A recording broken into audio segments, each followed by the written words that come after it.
Well, hiya.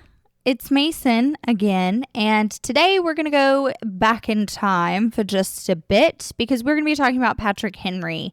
And if you do not know who Patrick Henry is, don't worry your pretty little mind, because I also kind of wasn't really registering either. Like when I heard that name, I was like, should I know who that is? Because it just wasn't clicking. But just to clear things up, we're going to be talking about where the oh so famous phrase, give me liberty or give me death, came from. It was Patrick Henry that said that. So we're going to run through his life, his story, how and when and where he said those famous words.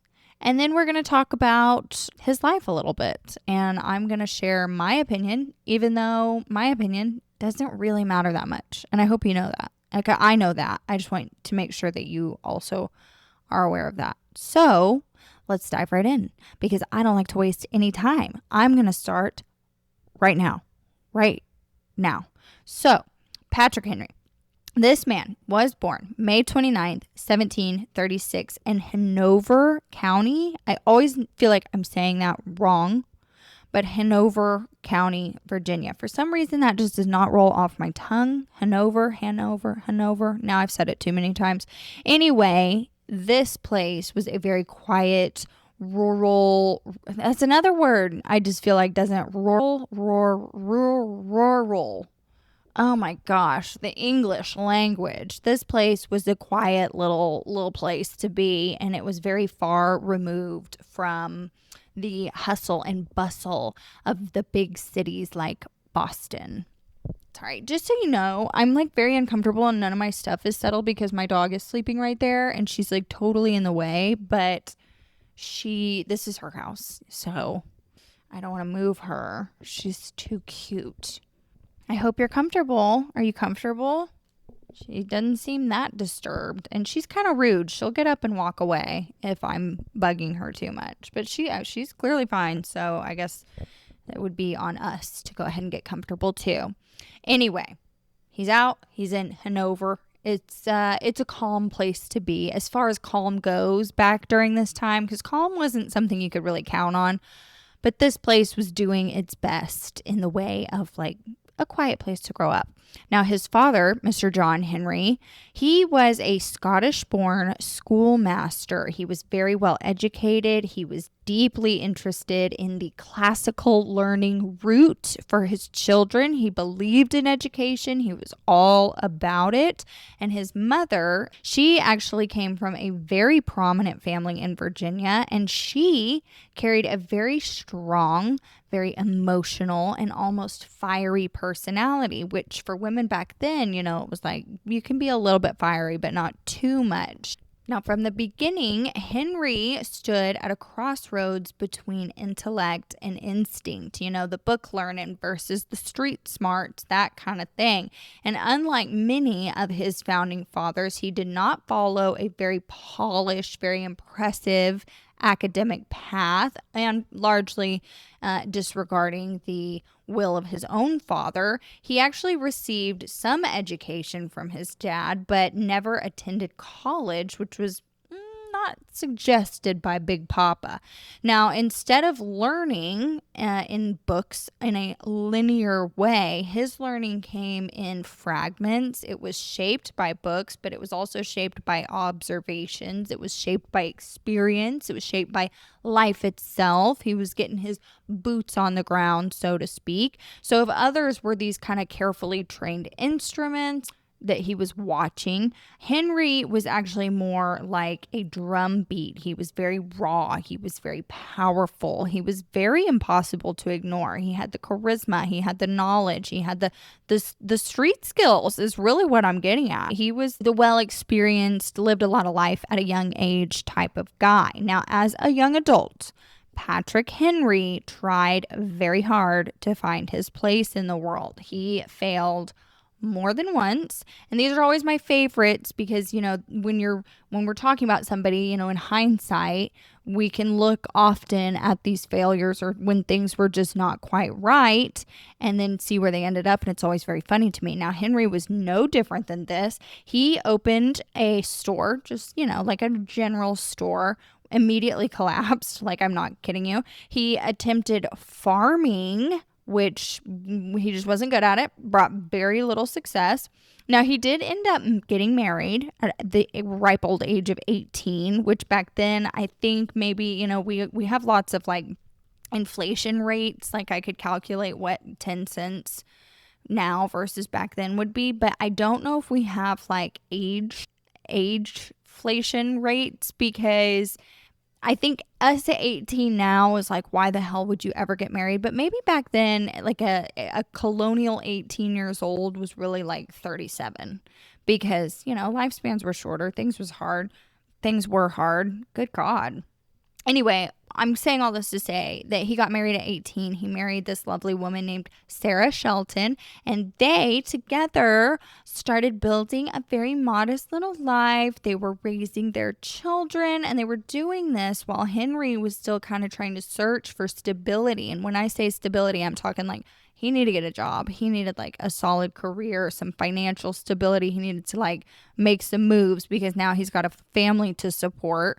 I mean, granted, he was 18, but he was like, I don't know what I want to do with my life. What do I do? Nothing's working. So I'm just saying all of this to say, don't get married at 18. I'm just kidding.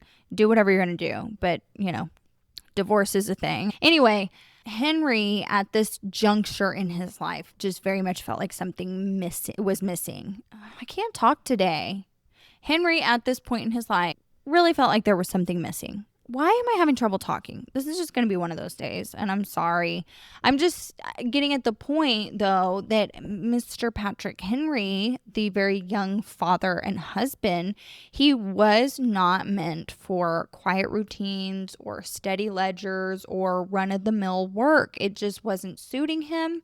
He was in the wrong place, and we all know that when you're not doing what you were put on this earth to do, you feel like you can't get anything going, and you're miserable doing it. So in his mid-20s, Henry makes the decision that he is going to be a lawyer. He's like, I'm going to try this out. This is a bold choice. This is like, okay, finally you've picked something, you've settled on something, like you're a man with a plan. Very attractive, sir. Very, very attractive. So with only just a few weeks of some intense self-study, he actually passed the bar in 1760. Now, obviously, things were different back then. That's like unheard of, unfathomable to us now. But back then, you could just, grab some books, study up, and then you could go pass the bar. So now, he passes in 1760. Now, this sounds very improbable, and in many ways, it very much was. But Henry possessed something that you really just can't teach in these books. And this is the ability to speak. He had a very charismatic method of speech, and it was very electric, and it was very, very persuasive. It was a very good full body experience to watch this man go on a crusade, let me tell you. And I always say go on a crusade. It's like when somebody's talking about something they're very passionate about. I say that all the time. I literally will be like, I'm going to go on a crusade real quick, and then I'll just go nuts about something. So he was doing that, and he was doing it really well, and people were really into it. He was quite the entertainer. He was very electric. His major breakthrough came in a case known as Parsons' Cause. Now, this case involved a dispute over clergy salaries, but Henry turned it into something much, much larger. So he's standing in front of the court, and he's arguing that a king who overruled the laws of the colony had become, in effect, a tyrant. Now, this was a very dangerous argument. You can't really be saying these things in colonial America mid-1760s. This is like the equivalent to blasphemy whenever, like there was all that like heinous stuff going on with early Christianity. This was like, you're not doing this. You can't just be saying things out in the open like this. But he did, and he was making this argument that the king was tyrannical, and the crowd loved it. Like, loved it. They're eating it up like just Cheez-Its fresh from the store. So in that moment, Patrick Henry, he transforms just instantaneously from this unknown lawyer who's kind of finding his way to this rising political force. things are going quite well for him. He's making a name for himself. But let's take a departure from his professional life. Let's talk personal for a minute, and this is no laughing matter. Henry's personal life was marked by both devotion and a lot of tragedy. Now, his first wife, Sarah Shelton, she struggled with mental illness greatly, and she ended up passing away in 1775 at their Scotchtown plantation. Now, this was likely due to complications from severe mental illness, and a lot of people think that it was possibly due to postpartum psychosis, because this was following the birth of their sixth child, and she was actually confined to the basement, and she was sometimes bound in a straitjacket to prevent self-harm. Now, some accounts are suggesting that she may have passed by self-inflicted something or another. I don't know what. It's just a great moment for us to point out that mental health has always been an issue for people. And this is not necessarily a new thing. I think it's an increasing thing. I think it's happening more frequently. We also have cell phones, so we're seeing that it's happening and we're talking about it more, which I also think can be a good thing. There are more resources for solutions rather than being confined in your basement wearing a straitjacket.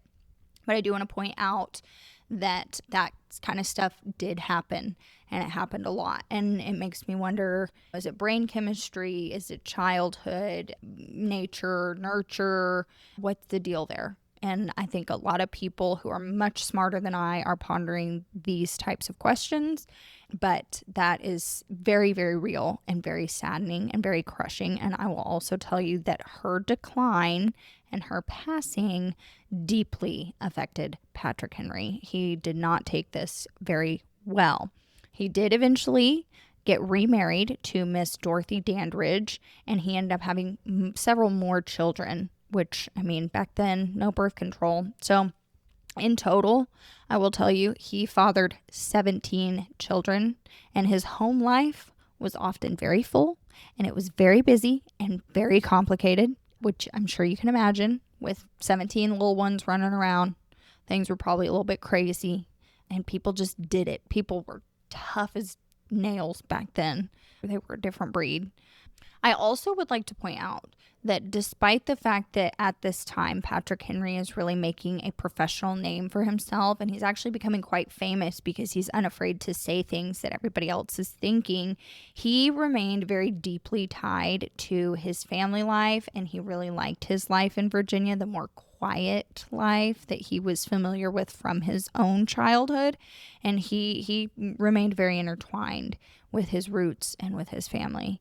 Kind of a Nick Cannon situation, if you ask me. I mean, he was really, slinging kids out. Anyway, I'm going to tell you right here, right now, that Patrick Henry's place in history was sealed in 1775 at the Second Virginia Convention. Now, the colonies at this time, they're standing on the edge of war, and it's kind of a will they, won't they type situation with a lot less rom-com and a little bit more like, Jesus Christ, I'm losing my hair over this. So many at this time are still hoping for reconciliation with Britain. There are a lot of loyalists that are, kind of pushing for it. There are a lot of people who are trying to make economic decisions for themselves and for the people around them that will be smart, and everybody's weighing the options. Now, Henry, he was not for this. He thought that reconciliation was foolish, and he couldn't figure out why that was even being talked about. So, standing before the delegates in Richmond, he delivers a speech that would become one of the most famous in all of American history. His voice rose, his words sharpened, he had that charismatic swagger that, again, you cannot teach in a book. He argued that peace was no longer possible and that war itself was already underway, that the colonies had no choice but to act.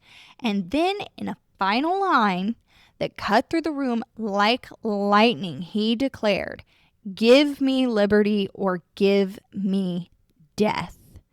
These words electrified the audience. I actually kind of have some little goosebumps going on right now as we're talking about it, because can you even imagine what that would feel like? I mean, that's like some Stairway to Heaven level type chills. And so Virginia, because of this speech, ends up preparing for war, and Patrick Henry became the voice of resistance. Now, I want to just point out really briefly that there were all of these really pivotal key characters in a lot of the different colonies that were so crucial for getting everybody on the same page. You had Sam Adams and you had John Hancock, and they were these public faces in Boston and Massachusetts. Patrick Henry was doing that in Virginia, and he was becoming this like public arguer of freedom, independence, of rights. And they had this blessed by God thing on them that everybody would listen to them talk and immediately be like, we don't really have a choice. Like, we really don't. So when the American Revolutionary War began, Henry did not simply speak. He acted. He helped organize Virginia's militia, and he became its very first commander-in-chief. Although he lacked formal military training and he did eventually step back from active command, his very early leadership helped mobilize resistance in the southern part of the colonies. Now, more importantly, he served and continued to serve as a political leader. He was elected the very first governor of Virginia in 1776, and he served multiple terms during the war. In this role, he worked to support the revolutionary cause, manage the state's resources, and he maintained morale during some very uncertain and very high stress situations and some bad times. I mean, he just remained faithful. He was really, literally, and in every sense of the word, he was rallying the troops, and he was giving them a nice pep talk on their way out, because he was doing the most. While generals were out fighting these battles, Henry was keeping this spirit of resistance alive. He was really a driving force in keeping everybody on the same page and keeping everybody motivated. Now, after the war, Henry still remained a very powerful figure in Virginia politics. He did not agree with everyone, that was for sure, and it was very rare to find that many people who just blindly and constantly agreed with the man to the left or right of him. This happened all the time, but even when that did happen, we had these good men in place who figured things out and figured out how to work things out for the most part. You know, there were a few blunders here and there, but Henry was no different. He didn't agree with everything that was being put out. He didn't agree with every handling of every situation, but he remained faithful. Now, when the United States Constitution was proposed, Henry became one of its strongest critics. He was not afraid, and he feared, which I know is paradoxical. He wasn't afraid to say, I'm going to critique you, but he did fear that the new federal government would become a bit too powerful, and it would end up threatening the liberty that they had fought to secure. There were a few voices that are remembered through history who shared this particular approach and this particular opinion. Henry was very much afraid that if we put these systems in place, what is to stop this from becoming like the monarchy that we just fought so hard to overthrow? And he threw that out there a lot. He was not afraid to say it. He would give these very passionate speeches. He argued against ratification unless protections for individuals were added in. He was the everyman's voice type of guy. Though he did end up losing that particular battle, his concerns and his voice actually helped lead to the creation of the Bill of Rights. Now, just as a reminder, the Bill of Rights consists of the first 10 amendments in the U.S. Constitution. They were ratified on December 15th, 1791, to protect fundamental personal liberties and restrict government power. Now, it guarantees rights, including freedom of speech, freedom of religion, and freedom of the press, the right to bear arms, protection against unreasonable searches, and right to due process. That was Henry. He was protecting everyday Americans like you and myself.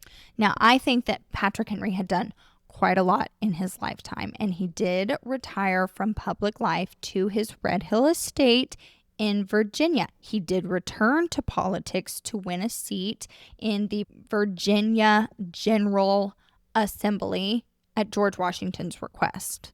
I hope that wasn't too blotchy.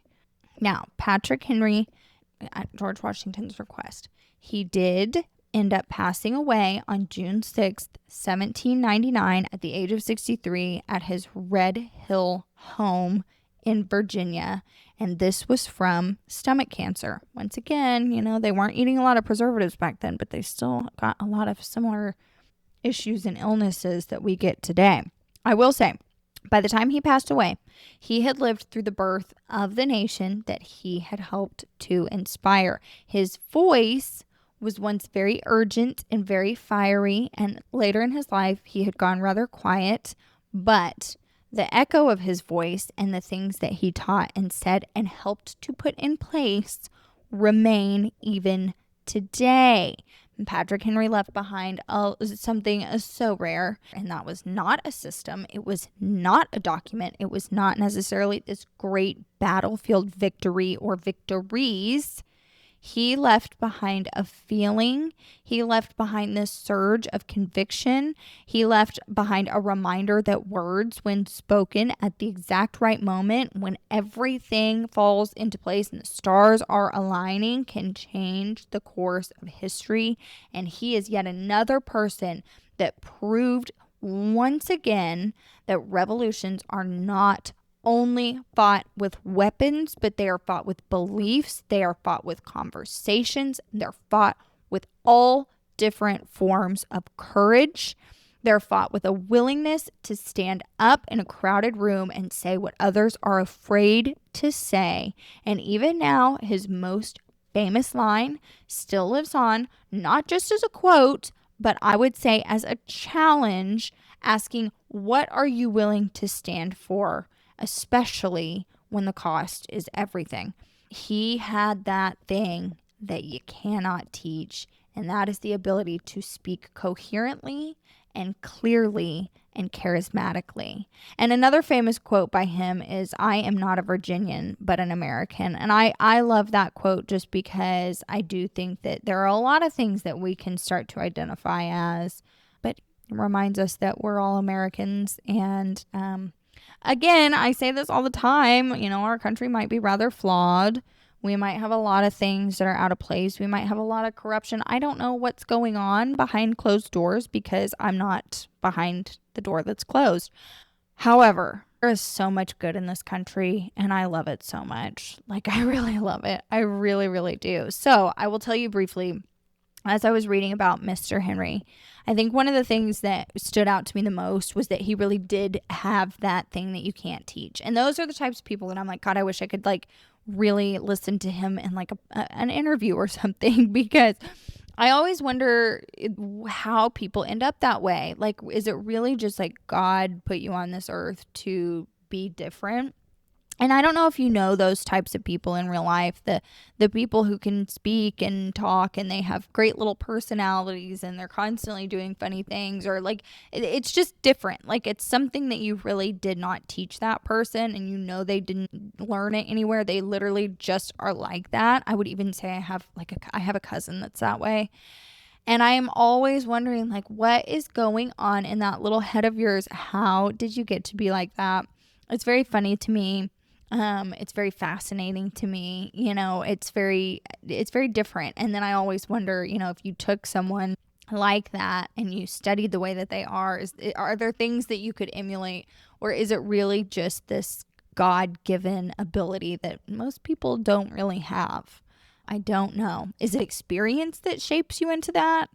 Can experience shape you into that? I just don't know. But all that being said, Patrick Henry had it. He had the charisma, he had the moves, he had the street smarts, he had it all. He had everything he needed to get up there and command a crowd, and his words live on forever. So that is the story of Patrick Henry and how and who and where and why the famous term "give me liberty or give me death" was ever uttered. And thank God it was, because it's a great slogan. I mean, my God, that is some freedom. I love it. Some freedom. Letting freedom ring. Let it ring. I'm all about it. So thank you so much for being here. I so appreciate you giving me just a bit of your time, and I hope that you enjoyed this tale, this biography of a very fascinating man. And I will most certainly be back again with more history. I'm who knows? I've kind of just started just doing stuff, and I'm kind of off my leash. So we will see what we come up with, and I will see you in the next one. Thanks for being here. Bye.